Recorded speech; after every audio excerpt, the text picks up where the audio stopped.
দায়িত্ব নিয়ে বলতেছে ইন্নাস সালাতা তানহা আনিল ফাহশাই ওয়াল মুনকার। যে ব্যক্তি নিয়মিত হক আদায় করে নামাজ পড়ে, এই নামাজ তাকে অন্যায় এবং অশ্লীল কাজ থেকে বিরত রাখবে। যদি মানুষ ভালো হয়ে যায়, সরকারের মন্ত্রীরা যদি ভালো হয়, সচিবরা যদি ভালো হয়, কন্ট্রাক্টররা যদি ভালো হয়, মেয়ররা যদি ভালো হয়, চেয়ারম্যানরা যদি ভালো হয়, জনগণের গম চুরি হবে না। সেই দায়িত্বশীলরা তারা ব্রিজ বানানোর দায়িত্ব পেলে রোডের বদলে বাঁশ দিবে না, সিমেন্টের জায়গায় মাটির বস্তা দিবে না, তারা কালকাতরার জায়গায় বিটুমিনের জায়গায় কেরোসিন তেল দিবে না। গোটা দেশে দুর্নীতি এটা শতভাগ কমে আসবে।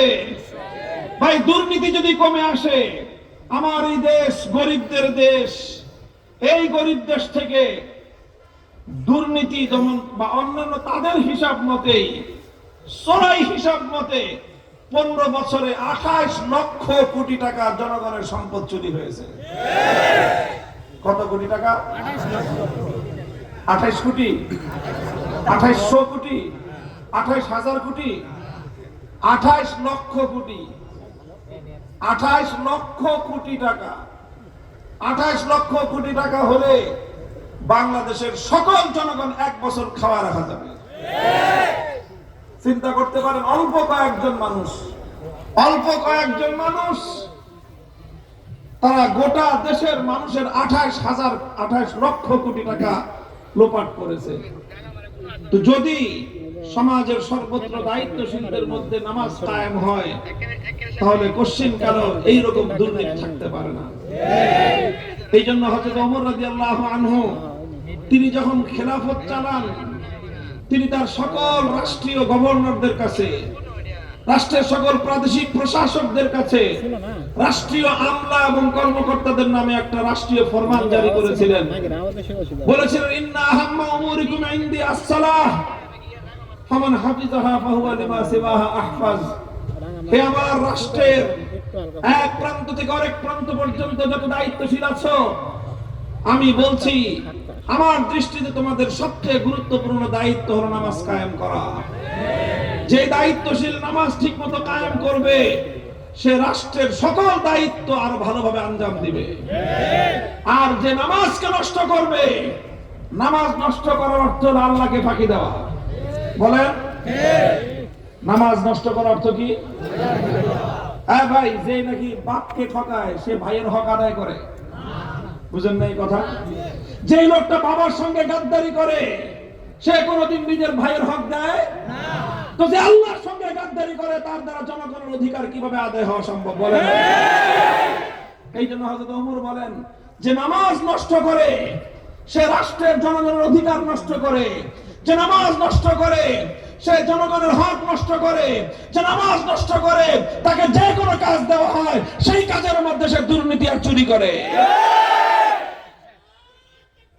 এই জন্য হযরত ওমর যে পৃথিবীতে সফল রাষ্ট্রনায়ক হিসেবে স্বীকৃতি লাভ করেছিলেন, তার অন্যতম নীতি ছিল এটা যে তিনি এমন লোককে রাষ্ট্রীয় দায়িত্ব দিতেন যে সুন্দরভাবে নামাজ কায়েম করতে পারে। যে নামাজের ব্যাপারে গাফেল, তাকে কোন রাষ্ট্রীয় দায়িত্ব খলিফা ওমর দিতেন না। আজ আমরা চাই আমাদের রাষ্ট্রে একজন খলিফা ওমরের মতো উত্তরাধিকারী হোক।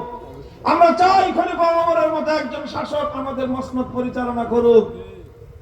যদি আমরা খলিফা ওমরের মতো শাসক চাই, আমাদেরকে এই কথা বিশ্বাস করতে হবে, খলিফা ওমরের মতো শাসক সেদিনই কায়েম করতে পারবো আমরা যেদিন এমন শাসক হবে, যেই শাসক নির্দেশ জারি করবে আমাদের রাষ্ট্রে যারা নামাজ কায়েম করবে না, এমন মুসলমান রাষ্ট্রীয় দায়িত্ব পাবে না। 2 নম্বর কাজ, আতাউজ যাকাত, যাকাত বাস্তবায়ন করবে। যাকাত বাস্তবায়ন করার মূল দর্শন হলো ইসলামের। আল্লাহর নবী বলেছেন, তুখাযু মিন আগনিয়াইহিম ওয়া তুরাদ্দু আলা ফুকারাইহিম। ধনীর সম্পদে গরিবের যেই হিস্সা আছে, সেই হিস্সা রাষ্ট্র ধনীর কাছ থেকে আদায় করে গরিবের মধ্যে বন্টন করে দিবে। জনগণের মধ্যে অর্থনৈতিক বৈষম্য তৈরি হবে না। আজকে বাংলাদেশে হিসাব করে দেখেন, অর্থনৈতিক বৈষম্য এমন পর্যায়ে চলে গেছে, ছোট্ট একটা কথা বললে আপনারা বুঝবেন। বাংলাদেশের মানুষের গত অর্থ বছর বুঝেন না, জুলাই থেকে জুন, জুলাইয়ের 1 তারিখ থেকে জুনের 30 তারিখ কি হয়? অর্থ বছর, ফিসক্যাল ইয়ার। 2024-এর 1 জুলাই থেকে 2025-এর 30 জুন পর্যন্ত এক অর্থ বছরে বাংলাদেশের মানুষ কত? 18 কোটি, সরকারি হিসাবে 18 কোটির বেশি। এই 18 কোটি মানুষের গত এক বছরে গড় আয় কত জানেন? $2,820 মাসে। বাংলাদেশি টাকায় হয় 3,40,000। কত মাসে? আমরা সকলে গড়ে মাথা পিছু, আমাদের বাচ্চা কাচ্চা বিবি সহ যা আছে, আমরা সবাই মাসে কত টাকা করে কামাই? কত? 3,40,000। এটা আমি মুখস্থ বলতেছি না, এটা আপনাদের হাতে মোবাইল আছে, সার্চ দিয়ে দেখেন। 3,40,000 আমাদের পার ক্যাপিটা ইনকাম। আপনারা এখানে হাজার হাজার মানুষ আছেন, হাত উঁচাই করে দেখান তো দেখি কে এখানে আছেন মাসে 3,40,000 টাকা কামান। তাই বলে এত হাজার মানুষ, আমরা একটা লোক 3,40,000 টাকা দূরের কথা, বছরেও তো 3,40,000 টাকা কামাই করতে পারি। তাহলে আমাদের মাথা পিছু আয় যে এত হইলো কেমনে? কারণ ওই যে 18 জন যে 28 লক্ষ কোটি টাকা কামাইছে, 18 জনেই তো 28 লক্ষ কোটি টাকা কামাইছে। এখন তাদেরটা আমাদের সাথে গড়ে হিসাব করলে আমাদের সবার 3,40,000 করে হয়ে যায়। এই হলো বাংলাদেশের অর্থনৈতিক উন্নতি। মাথা পিছু আয় বাড়ে, গড় ইনকাম বাড়ে, গরিবের ভাগ্যের পরিবর্তন হয় না। তাদের বেতন বাড়ে 10 টাকা, জিনিসপত্রের দাম বাড়ে 20 টাকা। দাম বাড়ে, তার বেতন বাড়ে, লাভটা কি? রিক্সা ভাড়া বাড়লে বড় লোকরা থাপড়ায় রিক্সাওয়ালাকে এত ভাড়া চাস কেন? যে বেটা তুই এখান থেকে এতটুক যাবি, 5 মিনিটের রাস্তা, 20 টাকা ভাড়া চাস, থাপড়ায়। রিক্সাওয়ালা বলে তার সাথে অন্যায় করো, তোমরা জুলুম করো, অত্যাচার করো। রিক্সাওয়ালা কয় টাকা বেশি ভাড়া চায় না? 10 টাকা না হয় 15 টাকা চায়। বলো, কোনদিন কোন রিক্সাওয়ালা 10 টাকা ভাড়া 50 টাকা চাইতে পারে? রিক্সাওয়ালার ভাড়া 10 টাকার জায়গায় 15 টাকা হয়, আর রিক্সাওয়ালা যে চাল কিনে ওই চালের দাম 15 টাকা থেকে 25 টাকা হয়। ও 5 টাকা ভাড়া বাড়ছে, তোমরা সহ্য হয় না বড় লোকরা। অথচ এই রিক্সাওয়ালাকে তুমি চালের দাম যেটা ছিল 15 টাকা, সেটা 25 টাকা হয়েছে, ও খাবে কি? এই তো অবস্থা। গড় ইনকাম বাড়ে, পার ক্যাপিটা ইনকাম বাড়ে, জিডিপি বাড়ে, ডোমেস্টিক প্রোডাকশন বাড়ে। বাড়লে কি হয়? মিল কারখানা ফ্যাক্টরি মালিকদের লাভ হয়। কর্মচারীদের বেতন বাড়ে কত? 500 টাকা থেকে 600 টাকা হয়, 6,000 টাকা থেকে 8,000 টাকা হয়। আর জিনিসপত্রের দাম, বেতন বাড়ে 10%, 20%, জিনিসপত্রের দাম বাড়ে 50%। সেই গরিব গরিবই থেকে যায়, সে আর দারিদ্র সীমার নিচে থেকে উপরে উঠতে পারে না। ইসলামী অর্থ ব্যবস্থা যদি বাস্তবায়ন হয়, আল্লাহর কসম খেয়ে বলি, সমাজে আকাশ পাতাল অর্থনীতির বৈষম্য ভেঙে গুড়িয়ে দেওয়া হবে। গরিব মেহনতি মানুষ, রিক্সাওয়ালা, ভ্যান গাড়ি চালক, ঠেলা গাড়িওয়ালা, নৌকার মাঝি, কৃষক, শ্রমিক, মুঠো মজদুর, ঐক্যবদ্ধ হও। আল্লাহর কোরআন ছাড়া তোমাদের অধিকার পৃথিবীর কোন তন্ত্রমন্ত্র দিতে পারবে না।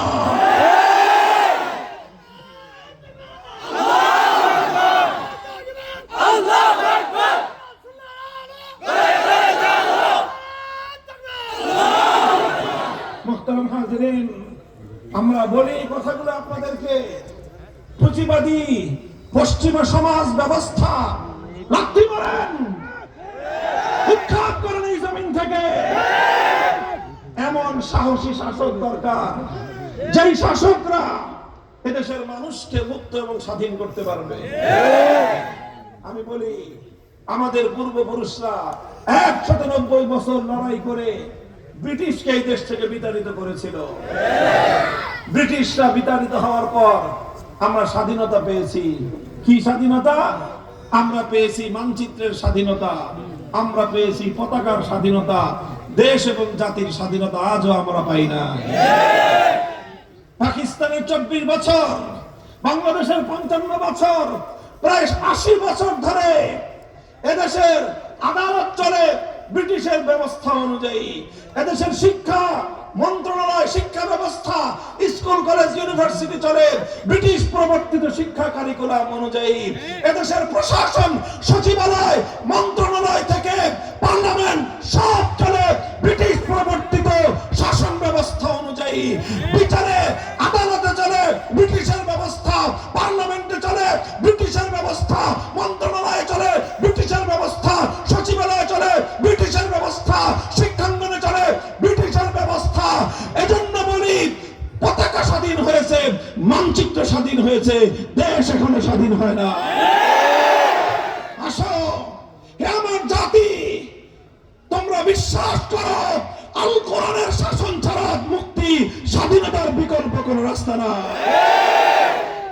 পুঁজিবাদী অর্থ ব্যবস্থা, পশ্চিমা ইহুদি খ্রিস্টানদের প্রবর্তিত সমাজ এবং প্রশাসন ব্যবস্থা ভেঙ্গে গুড়িয়ে দিতে হবে। হিম্মত করো। যদি আমরা হিম্মত করতে পারি, এই দেশের রং বদলে যাবে, জনতার ভাগ্যের পরিবর্তন হবে। আল্লাহর বিধান বাস্তবায়িত হলে মানুষে মানুষে বৈষম্য বলতে কিছুই থাকবে না। সহস্রাধিক তাজা প্রাণ ধরেছে 24-এর বিপ্লবে। স্বপ্ন ছিল বৈষম্যহীন বাংলাদেশ। এই বৈষম্যহীন বাংলাদেশ যদি করতে চাও, আসো জাতি, ধর্ম, বর্ণ নির্বিশেষে খেলাফতের শাসন কায়েম করি। আমাদের স্লোগান এই জন্যই, ধর্ম বর্ণ ভিন্ন মত সবার জন্য খেলাফত। বলেন, ধর্ম বর্ণ ভিন্ন মত সবার জন্য, ধর্ম বর্ণ ভিন্ন মত। এই খেলাফতের শাসন ব্যবস্থা আবার ফিরে আনতে হবে। মুসলমান যারা বিভিন্ন তন্ত্রমন্ত্রের রাজনীতি করেন, বিভিন্ন তন্ত্রমন্ত্রের নীতি করেন, তওবা করেন, আসেন হাতে হাত মিলাই। আলেম ওলামারা রাষ্ট্র ক্ষমতা পরিচালনার জন্য লড়াইতো না। যদি আজ বাংলাদেশের বড় রাজনৈতিক দলগুলো দায়িত্ব নেয় যে আমরা আল্লাহর কোরআনের শাসন কায়েম করব, আল্লাহর শপথ করে বলি, আলেম সমাজ তাদেরকে সহযোগিতা করবেন, সমর্থন দিবেন। আর যদি বড় রাজনৈতিক দলগুলো সিদ্ধান্ত নেয় যে না, আমাদের পক্ষে পশ্চিমা সমাজ ব্যবস্থা, ইউরোপ আমেরিকার গণতন্ত্রকে বাদ দিয়ে, তাদের বিচার ব্যবস্থা বাদ দিয়ে, সেই ব্রিটিশ প্রবর্তিত প্রশাসন শাসন ব্যবস্থা, বিচার ব্যবস্থা বাদ দিয়ে রাষ্ট্র পরিচালনা করা আমাদের পক্ষে সম্ভব নয়, এটা যদি বলে, সেই সকল রাজনৈতিক দলগুলোকে লাল কার্ড দেখে বিদায় করতে হবে। তোমরা যদি কোরআনের শাসন কায়েম করতে না পারো, তোমরা যদি মুসলমানদেরকে ইসলাম অনুযায়ী বাঁচবার অধিকার দিতে না পারো, তোমার মতো ঘোড়ার ডিমের রাজনৈতিক দলের দরকার নেই।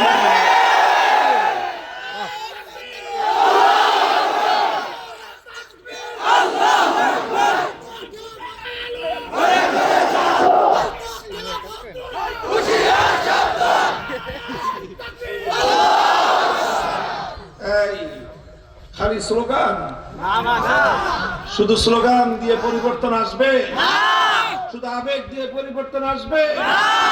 জনগণ আপনাদেরকে সিদ্ধান্ত নিতে হবে যে আপনারা কতকাল আর এইভাবে ধোঁকাবাজি, প্রতারণা আর জনতার অধিকার নিয়ে ছিনিমিনি খেলার রাজনীতির হাতে বন্দী থাকবেন।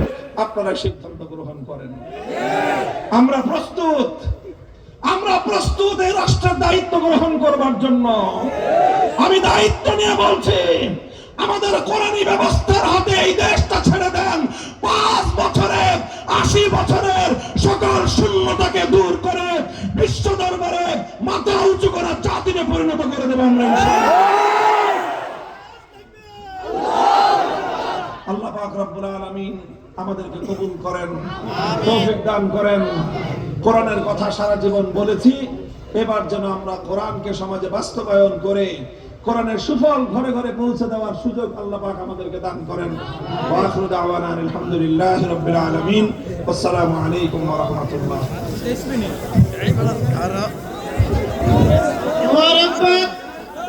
مرحبا مرحبا مباركا ابن شيخ الحديث ابن شيخ الحديث علامة মামুনুল হক সাহেব দাওয়াত বরকাতুহু কে ইসলাম নামক বৃক্ষের গোড়ায় পানি নয় প্রয়োজনে রক্ত দিতে হবে ইনশাআল্লাহ।